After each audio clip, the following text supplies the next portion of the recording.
If you were an average person living in 8th century Europe, your life was pretty much a masterclass in monotony. You woke up, spent 14 hours staring at a patch of dirt, gave a massive chunk of your barley to a local lord who didn't even know your name, and prayed that a basic cold wouldn't end your existence before you turned 30. Truly thrilling stuff.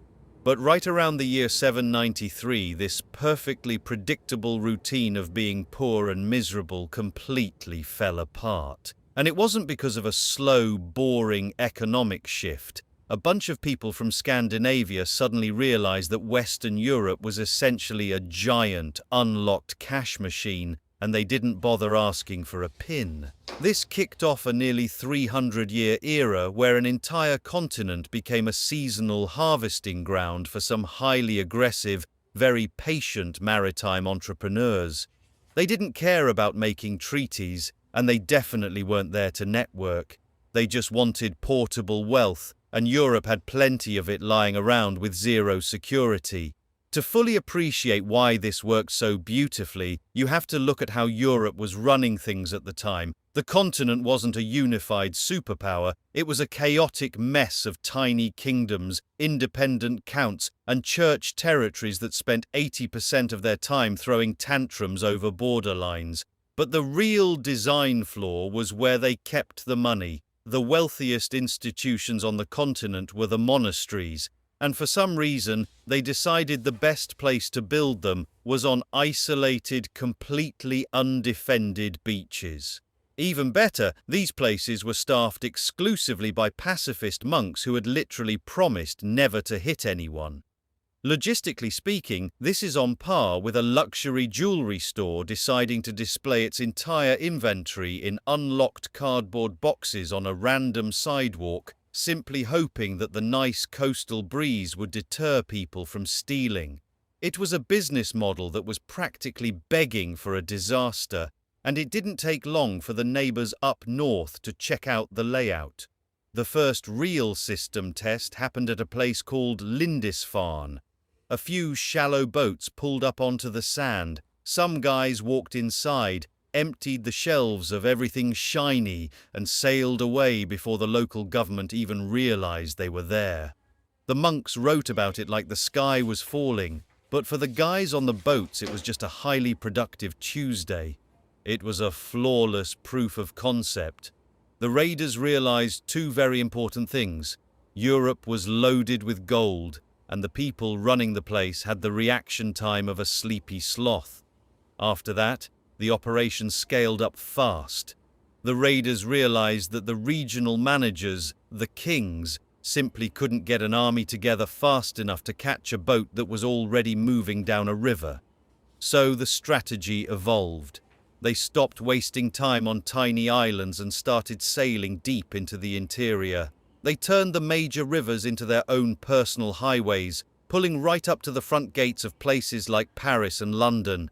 They'd set up a camp nearby, take whatever wasn't bolted down, and tell the local rulers that if they wanted to keep their town intact, they were going to have to pay a very steep subscription fee. If you're waiting for me to list out all the different chieftains and warlords who ran these operations, I'm going to skip that.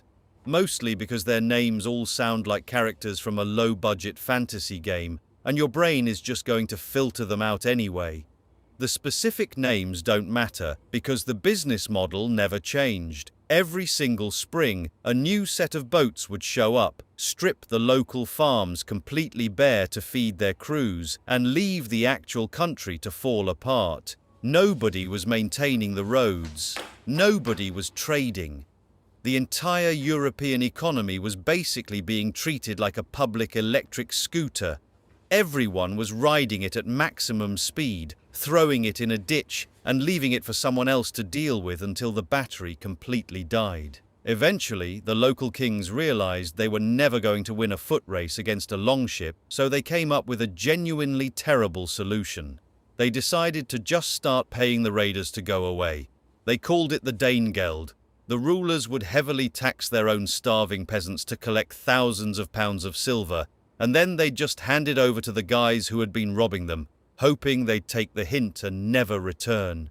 This is the exact corporate equivalent of buying a burglar a nicer truck so he can haul away your furniture more efficiently, while hoping he voluntarily decides to switch careers. Predictably, it backfired. The raiders took the silver, used it to buy better gear and bigger boats, and came back the exact next year with twice as many friends asking for a raise. The European balance sheet was getting absolutely destroyed from both sides. The invaders were physically taking the wealth out of the system, and the local kings were draining whatever was left just to fund the extortion payments. When you run a continent-wide extortion racket for 3 centuries, the secondary failures are always worse than the initial damage. Forcing makeshift local militias to constantly march back and forth completely ruined the farming schedule. Fields were left completely empty because the labor force was either hiding in a swamp or forced to dig trenches around their villages. So when a bad winter or a crop disease inevitably hit, there was absolutely no safety net. The emergency food supplies were completely gone, having been either eaten by the crews on the longships or collected by the taxman to pay off the silver bill. To make it even more chaotic, because nobody had the time or energy to maintain the river dikes, the rivers did exactly what water does when you ignore it. They flooded the entire agricultural heartland. The population wasn't just dealing with hostile visitors anymore. They were trying to survive inside a society that had fundamentally given up on functioning. By the time things finally started to change around the year 1066, mostly because European leaders finally learned how to build stone castles and hire actual professional soldiers who knew what they were doing, the era was officially over. But we still have to look at the final invoice.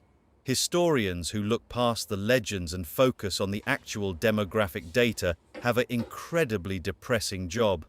They have to look at the centuries of abandoned farmlands, the cities that were burned to the ground multiple times, the complete disappearance of trade routes, and the sheer number of people who just dropped off the face of the earth due to the endless instability. And when you actually sit down and calculate the total human cost of this 300-year security nightmare, the final number is a bit of a reality check. Somewhere between 100,000 and 300,000 human beings were completely removed from the census, erased from the database permanently, an absolute deletion of human capital. And it didn't happen because of some massive, dramatic world war. It happened because a fragmented network of incompetent regional managers couldn't figure out how to coordinate a basic defense strategy, leaving their citizens to absorb the ultimate cost of a multi-century corporate liquidation. So, the next time you see a movie about the grand romanticized adventure of the Viking Age, or see someone wearing a cool helmet, just remember the actual math behind it. Sometimes, all it takes to break an entire continent's economy and permanently unalive hundreds of thousands of people is a series of completely unsecured assets, a fundamentally flawed defense plan, and a board of directors who thinks the best way to handle a security crisis is to continuously finance the people who are creating it. If you enjoy these incredibly dry, overly analytical breakdowns of historical catastrophes, go ahead and interact with the channel options. Or don't. The spreadsheet gets longer either way. See you for the next audit.